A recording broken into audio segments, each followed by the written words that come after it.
ada juga kebenaran dengan kenyataan tersebut.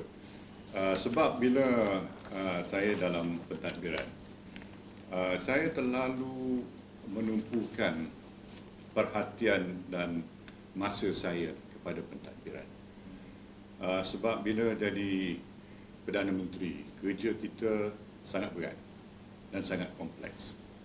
Jadi masa kita adalah tertumpu kepada buat dasar untuk mengadakan perbincangan, untuk mencari pelaburan, untuk mengusikan pelbagai mesyuarat, bukan saja mesyuarat kabinet, jawatankuasa jawatankuasa seperti Economic Council, jawatankuasa agenda permekasaan Bumi Putera dan sebagainya. Jadi masa kita dalam sehari itu dipenuhi dengan pelbagai tuntutan.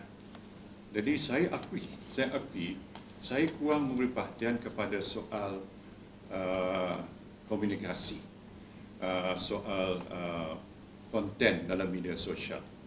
Macam mana kita nak menangkis pelbagai tuduhan, serangan dan sebagainya. Mungkin kalau kita jawab pun tak berapa agresif, ya. Dan kita memikirkan mungkin pada masa itu kalau kita buat yang baik, dasar baik, akan tenggelamlah segala fitnah dan keburukan. Makna-makna yang hak boleh mengatasi yang batil. Itu mungkin satu presumption yang tak betul lah. Saya akui tak betul.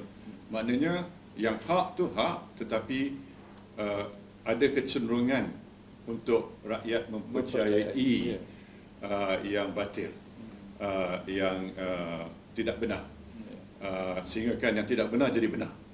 Inilah yang saya akui. Ini mungkin kita overlook. Kedua, saya naik dalam politik ni, saya tak perlu main kasar. Ya, saya buat kerja, saya jumpa dengan orang ramai, sokongan diberikan pada saya. Mungkin agak cara yang agak mudah. Jadi saya tak perlu berlawan dengan orang. Dalam sejarah saya tak pernah lawan satu, umpamanya. Tak pernah. Ialah saya lawan jawatan naib presiden umpamanya, tapi itu 3 jawatan. Tapi saya tak pernah katalah menjatuhkan seorang dalam parti UMNO, tak pernah. Saya masuk satu jawatan bila ada kekosongan. Jadi bila tak ada sejarah melawan seorang tu. Jadi kita punya orang kata cara politik kita tu, kita memikir yang baik je lah. Jadi tak payah kita fikir macam mana nak jatuhkan orang lain. Saya akui dalam politik ni kita juga mesti ada orang kata bukan saja gentleman. Kita mesti juga merupakan seorang street fighter juga lah. Saya terasa amat sangat. Tapi oleh kerana saya tidak seperti mana yang dilakarkan oleh mereka daripada kata-kata nista mereka tu, saya beranggapan bahawa orang tak akan percaya. Mungkin kalau dia percaya pun dia tak bukan sebahagian besar yang percaya. Mungkin itu kesilapan saya lah. Saya tak melakukan sesuatu tindak balas waktu saya ada kesempatan, sebab tumpuan saya ialah untuk buat kebaikan pada rakyat.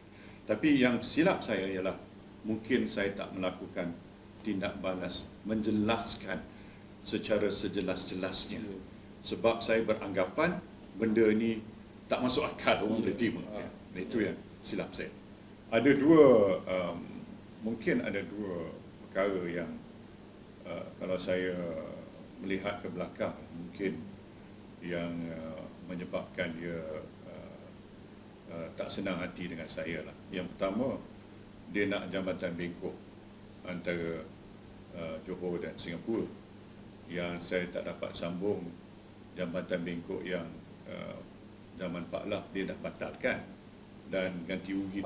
Sebab pada logiknya, kalau kita belanja katalah, tak tahu lah berapa banyak, kalau kita belanja 1 bilion ke 600 juta ke, projek itu telah dibatalkan dan ganti rugi telah pun dibayar pada kontraktor.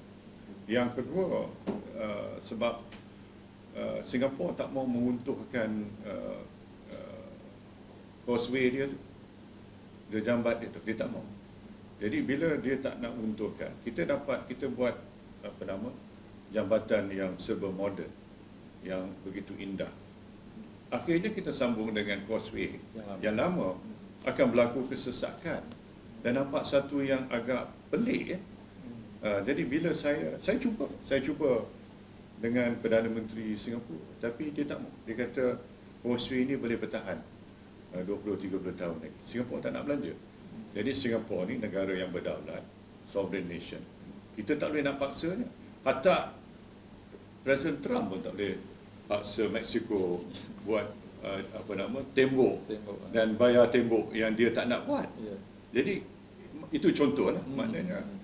Sebab tu saya tak dapat, dalam kepala saya, dalam minda saya tak dapat melihat kalau kita belanja jumlah wang besar, pada akhirnya dia tak jadi satu penyelesaian, tak berfungsi, tak functional, tak ada dan akhirnya saya dan kerajaan akan dipersalahkan, kan?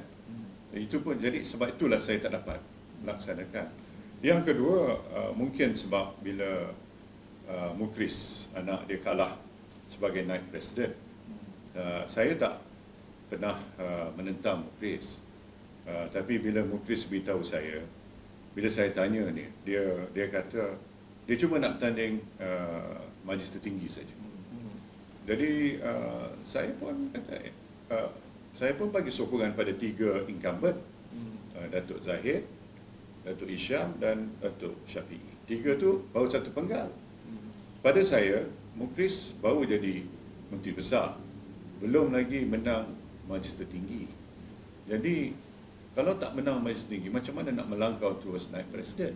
Sepatutnya round kemudian dia boleh bertanding. Dia tak ada jawatan utama dalam parti, tapi saya ambil dia sebab saya nak dia antara pemimpin muda yang mungkin ada masa depan yang baik. Jadi saya tak pernah ada prejudice terhadap dia. Dan kalau masa tu, kalau saya gunakan kuasa, sebab umur Dr. Mahathir itu 93 tahun, orang kata ni saya zalim pada orang tua, pun tak kena juga, kan? Tapi lebih pada itu saya pegang pada prinsip lah, bahawa yalah, kita ada mahkamah di sini, tapi apa hal dengan mahkamah akhirat nanti? Kalau saya sebagai pemimpin tak berlaku adil, itu tonggak dalam Islam. Kita bukan saja fikir dunia, ya, kita fikir akhirat. Besok nak jawab susah, nak jawab pada Tuhan susah. Jadi kalau orang zalim menzalimi pada saya, dia terpaksa jawab di akhirat nanti. Jadi itu terpulang pada dia lah. Dia kena tanya diri dia, dia buat itu untuk dia buat cara yang benar, adil, ataupun semata-mata nak balas dendam politik dan sebagainya. Itu biarlah Allah tentukan.